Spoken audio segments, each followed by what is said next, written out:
मरतबा मेरे आका सरवरे कौन है सल्लल्लाहु अलैहि वसल्लम ने एक खत लिखा शाह ईरान को, क्या शाह ईरान तुम इस्लाम का कलमा पढ़ लो और इस्लाम के दायरे में आ जाओ, और कलमा ला इलाहा इल्लल्लाह पढ़ के इस्लाम के दायरे में आ जाओ। मेरे नबी ने एक खत लिखा और लिखने के बाद अपने कासिद के हाथ में वो खत भेज दिया शाह ईरान के पास। कासिद लेकर के जब शाह ईरान के दरबार में पहुंचा, खत दिया, कहा रसूलुल्लाह ने ये खत भेजा है। शाह ईरान ने इसको पढ़ा और पढ़ने के बाद उस खत को टुकड़े टुकड़े कर दिया, फाड़ डाला और फेंक दिया और कहने लगा क्या हम ईरान वाले क्या अरब के बताए हुए लोगों के तरीके पे चलेंगे?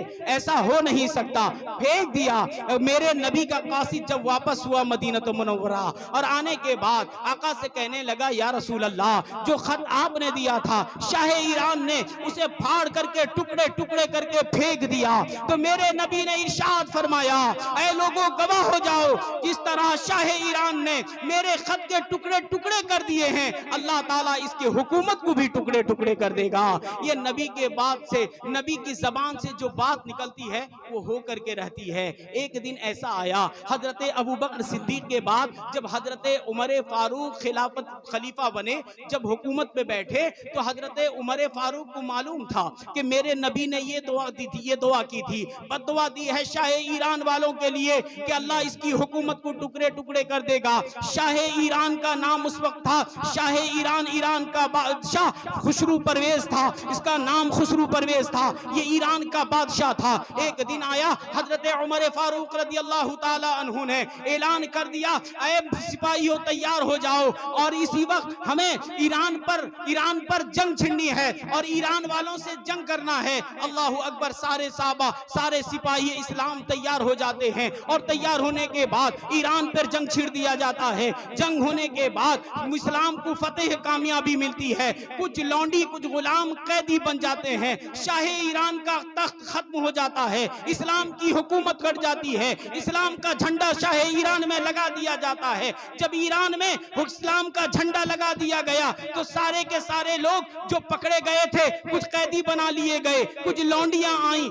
जब नबी हजरत उमर के दरबार में पेश किया गया, हजरत उमर ने कहा कितनी लौंडियां आए, कितने गुलाम आए। हजरत उमर की बारगाह में लोगों ने फरमाया, साहबाए कराम ने फरमाया ऐ उमर फारूक रदी अल्लाह ताला अन्हु, कुछ लौंडी आए हैं, कुछ गुलाम भी आए हैं, गुलामों को दे दिया, बांट दिया जाएगा, लौंडियों को गुलामों के कुछ मदीने वालों के साथ इनकी निकाह कर दी जाएगी। मगर एक आई है, एक लड़की है, वो अपने आप को शहजादी कहती है, यानी खुसरू परवेज की बेटी कहती है। ऐ अमीरुल मोमिनीन खलीफतुल मुस्लिमीन, अब जब गुलामों के साथ कर दिया जाएगा, कैदियों को कुछ लोगों में बांट दिया जाएगा, लौंडियों को कुछ लोगों में तकसीम कर दिए जाएंगे। ऐ अमीरुल मोमिनीन, ये तो शाह ईरान की बेटी है, ये तो शहजादी है, इसने महल में अपनी जिंदगी गुजारी है, अगर इसे किसी गुलाम के हाथ में दे दिया जाएगा तो ये शहजादी कहेगी हाय रे इस्लाम, मैंने तो इस्लाम की असमत बड़ी सुनी थी, इस्लाम वालों ने, इस्लाम के मानने वालों ने मुझे गुलामों के हवाले कर दिया है। मौला हजरत उस्मान जुन्नूरैन हजरत उमर फारूक रदी अल्लाह ताला इरशाद फरमाते हैं, ऐ मेरे साहबा सुनो सुनो, सारों को तो बांट दिया गया, अगर ये शहजादी है, ये शाह ईरान की बेटी है, अगर ये मलिका है तो इसको भी इस्लाम का शहजादा पेश किया जाएगा, इस्लाम के शहजादे से इसकी निकाह कर दी जाएगी। कहा इस्लाम का शहजादा कौन है? कहा इस्लाम का शहजादा मौला अली का बेटा मैं हुसैन को पेश कर रहा हूं, मौला अली का बेटा मैं हुसैन को पेश कर रहा हूं।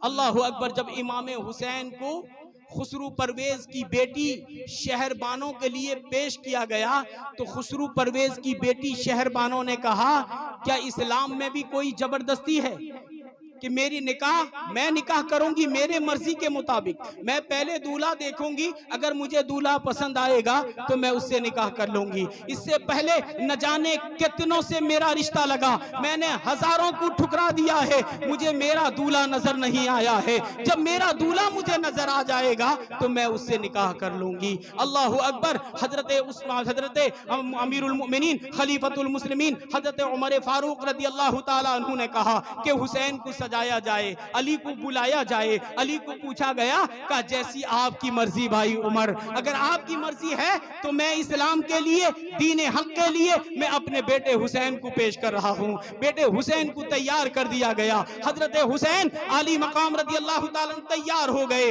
और शाही मलिका ईरान के बादशाह की बेटी खुसरू परवेज की बेटी शहरबानों को बुलाया गया। शहरबानों आई और हुसैन पाक को बुलाया गया। हुसैन पाक आए और शहरबानों सामना सामनी आमने सामने खड़े हैं। उसने शहरबानों से कहा जाता है, ऐ खुसरू परवेज की शहजादी, अपना नकाब तो हटा, अपने चेहरे से कपड़ा तो हटा, देख तेरे सामने तेरा होने वाला दूल्हा खड़ा है। अगर तू पसंद करेगी तो इसी से तेरा निकाह कर दिया जाएगा। तू अगर खुसरू परवेज की शहजादी है तो ये मौला अली का शहजादा है, ये नवासाए रसूल है, जिगर गोशाए बुतूल है, इससे तेरा निकाह कर दिया।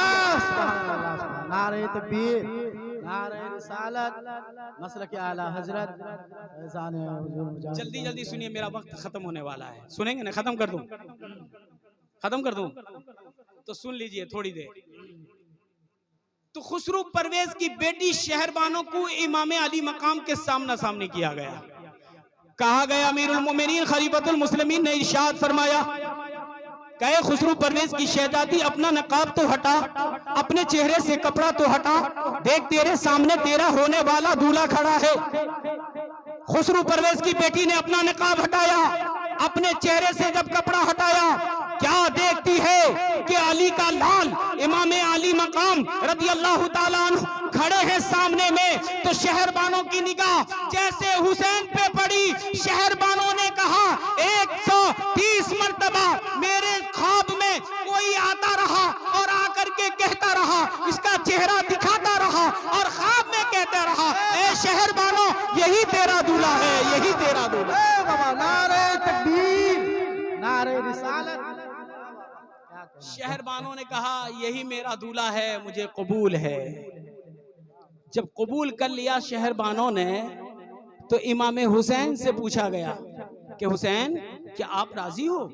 हुसैन ने कहा, जैसे बाबा अली की मर्जी वैसे मेरी मर्जी है। आज तो बेटा बाप के बगैर इजाजत भी निकाह कर लेता है, मगर कुर्बान जाओ, मौला अली के लाल पे हम कुर्बान जाएं। मौला अली राजी हुए, इमाम हुसैन का निकाह शहरबानों से हो जाता है। शहरबानों से जब इमाम हुसैन का निकाह हो गया तो शहरबानों से भी बच्चे हुए, शहरबानों से भी बच्चे हुए। हजरत ज़ैनुल आबिदीन हुए, हजरत सकीना हुई, शहरबानों से भी बच्चे हुए। और बच्चे होने के बाद, अल्लाह अकबर, मैं बात को समेटता जा रहा हूँ, बच्चे हुए और होने के बाद वो दिन भी आया। और एक बात मैं कह दूं, इमाम हुसैन की असमत आप समझो, इनका मकाम आप समझो, ये तो जन्नती मर्दों के सरदार हैं। एक मर्तबा हजरत अबू हुरैरा रज़ी अल्लाह ताला अन्हु, जिनका मज़ारे मुक़द्दस जन्नतुल बकी में है, हाजी साहब देखे होंगे, जन्नतुल बकी में है हजरत अबू हुरैरा का मज़ार। हजरत इमाम ज़ैनुल आबिदीन, हजरत इमाम बाकर उसी कब्रिस्तान में मौजूद हैं जहां सैयदा फातिमा सलामुल्लाह अलैहा हैं, जहां हजरत इमाम हसन हैं, जहां माई हलीमा मौजूद हैं। इस जन्नतुल बकी में सब आराम फरमा है। अल्लाहु अकबर, अल्लाहु अकबर। इमाम अली मकाम रज़ी अल्लाह ताला अन्हु की शान को देखो। इस अक्सर हदीस पाक के रावी हजरत अबू हुरैरा हैं। हजरत अबू हुरैरा मदीने की गली है, चंद अपने शागिर्दों के साथ में बैठे हुए हैं और हदीस बयान फरमा रहे हैं, तमाम शागिर्द सुन रहे हैं। इतने में इमाम हुसैन का आना हुआ। इमाम हुसैन का पाँव बारिश होने की वजह से एक जमीन पे गिरा, जहां से पानी कुछ उठा, कुछ कीचड़ इमाम हुसैन के पाँव में लग गया।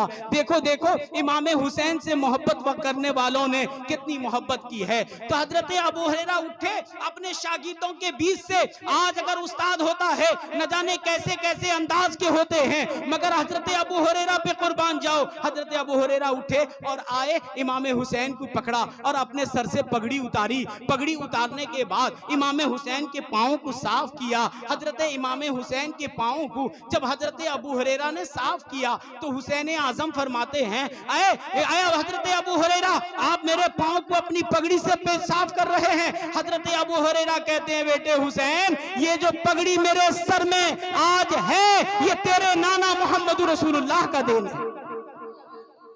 मैं तेरे पाँव ना साफ करूं और किसके पाँव साफ करूं? अल्लाह अकबर, ये इमाम हुसैन की शान है। अल्लाह अकबर, अल्लाह अकबर। जब वो दिन भी आया, जब शब आशूर आया, तो मेरे हुसैन पर वो दिन भी आ गया जब हुसैन आजम रदी अल्लाह ताला अन्हु को कूफियों ने बुलाया। जिन्होंने बगदाद देखा होगा, कूफा की वो सरजमीन, कूफा की वो गलियां, दमिश्क की वो गलियां, ये गलियों को देखने के बाद आज भी ऐसा महसूस होता है कि इन गलियों ने मेरे हुसैन को देखा होगा, मेरे हुसैन के कटे हुए सर को देखा होगा। जालिमों ने जो जुल्म हुसैन पे किया था, इन गलियों ने देखा होगा मेरे हुसैन को। अल्लाह अकबर। जब इमाम अली मकाम रदी अल्लाह ताला अन्हु अपने बाबा जान, अपने नाना जान मोहम्मद रसूलुल्लाह के दरबार में जाते हैं, कहते हैं नाना जान वो दिन भी आ गया है, जब मुझे वो दिन भी आ गया है, मुझे अब करबला जाना है। ऐ नाना जान, मैं आपके दरबार में हाजिरी देने के लिए आया हूँ। ऐ नाना जान, मैं वो हुसैन हूँ, जब मैं रोता था आप रात में सोया नहीं करते थे। ऐ नाना जान, मैं वो हुसैन हूँ जिसके लिए आप रात भर जागा करते थे। नारे तकबीर, नारे सलाम अलैहि या रसूल अल्लाह सल्लल्लाहु ताला अलैहि वसल्लम। तो हुसैन पाक अपने नाना की तुरबत पे जाते हैं, कहते हैं नाना जान, मैं वो हुसैन हूँ, जब मैं रोता था आप रात रात नहीं सोया करते थे। ऐ नाना जान, अब मदीना हमसे छूट रहा है और मदीना छोड़ करके हम करबला जा रहे हैं। नाना जान,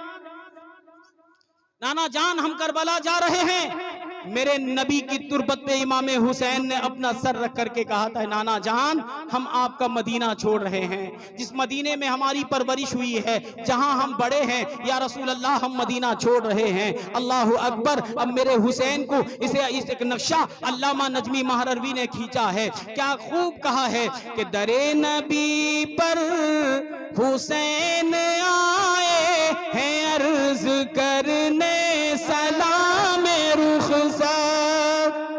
दरे नबी, झूम के बोलिए ना, दरे नबी पर हुसैन आए हैं अर्ज करने सलाम रुखसत। लिपट लिपट कर मजार से अब नवासा नाना करो रहा है। लिपट लिपट कर मजार से अब नवासा नाना करो रहा है।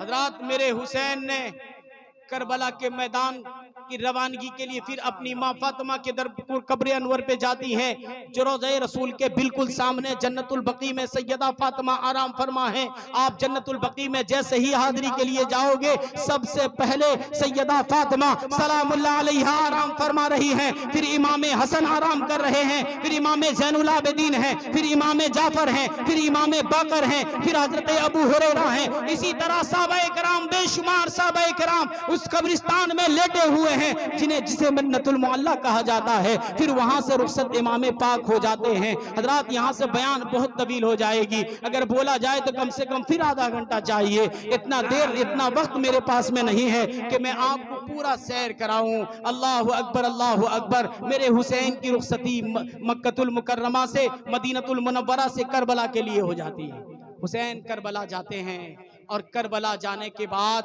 वो दिन भी आया, हुसैन ने बेटे की भी कुर्बानी देखी, भांजे की भी कुर्बानी देखी, भतीजे की भी कुर्बानी देखी। जब आखिरी वक्त आया, जब इमाम पाक करबला में जाने की तैयारी करने लगे, उस वक्त हजरत इमाम ज़ैनुल आबिदीन बीमार हैं। जब इमाम ज़ैनुल आबिदीन को बीमार देखा तो हुसैन ने कहा, अब करबला जाने की तैयारी हुसैन करेगा। पट्टा कमर में बांधा और तलवार हैदर जुल्फ़िकारी को पकड़ा। जब जाने लगे, हजरत शहरबानों ने दामन को पकड़ा और पकड़ने के बाद कहने लगी, ऐ हुसैन, अभी आप करबला नहीं जा सकते, इसलिए कि जब तक शहरबानों का बेटा इमाम ज़ैनुल आबिदीन जिंदा है, उस वक्त तक आप करबला नहीं जा सकते। इमाम ज़ैनुल आबिदीन की आंख खुलती है, क्या देखते हैं कि हुसैन तैयार हैं करबला में जाने के लिए। ज़ैनुल आबिदीन खड़े होते हैं। अल्लाह अकबर। मुजाहिद का बेटा वो शेर का बेटा शेर था, जो मैदान जंग के लिए तैयार हो जाता है।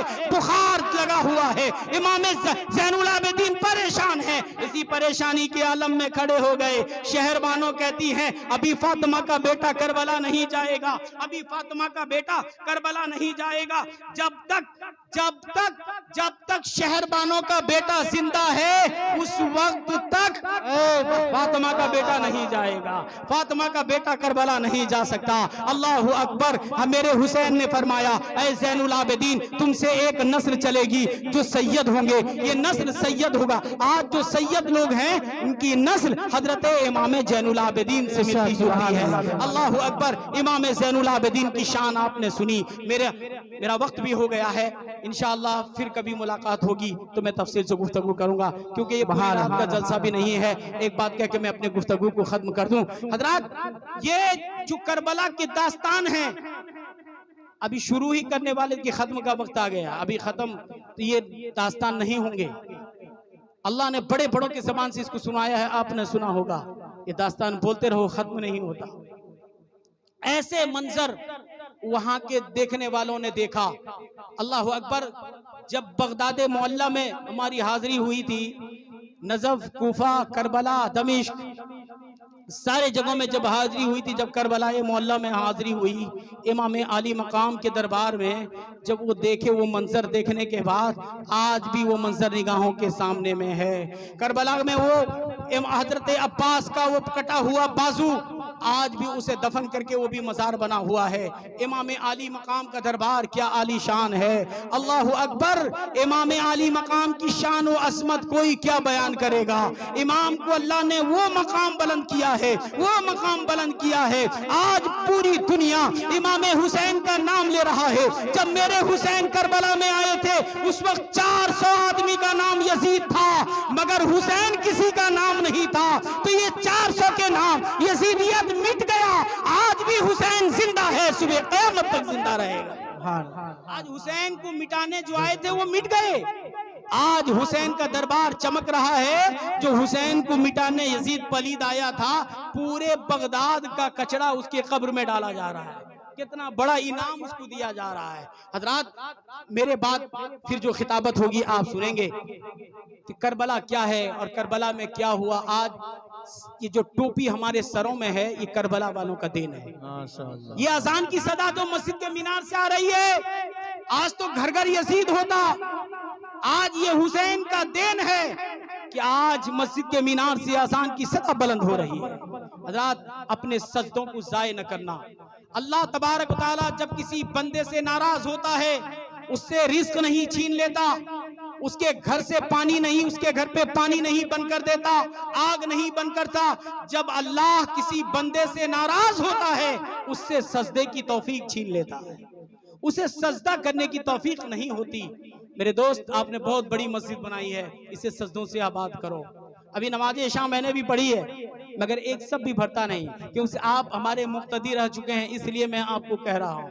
बुरा मत मानिएगा मेरी बात को, हक बात कभी कभी कड़वा लग जाती है, कड़वी लगेगी थोड़ी देर के लिए, मगर मेरे दोस्त ये जो महफिल आपने सजाया है ये महफिल उस वक्त कबूल होगा जब आप मस्जिद को सजदों से आबाद करेंगे। इसको सजदों से आबाद करने की ठान के उठिए, फिर देखिए जलसा भी कामयाब होगा, आप भी कामयाब हो जाओगे। अल्लाह रब्बुल आलमीन की बारगाह में दुआ है मौलाए करीम हमारी हाज़िरी को कबूल फरमा। अल्लाह मेरे बोलने में अगर किस तरह की खामियां बेदगियां हो गई हो, अल्लाह तो अपने हबीब के सदके में माफ़ फरमा। सब झूम करके पढ़े अस्तगफिरुल्लाह रब्बी मिन कुल्लि ज़ंबियों व अतूबु इलैहि, कलमा तय्यब ला इलाहा इल्लल्लाह मुहम्मदुर रसूलुल्लाह सल्लल्लाहु अलैहि वसल्लम।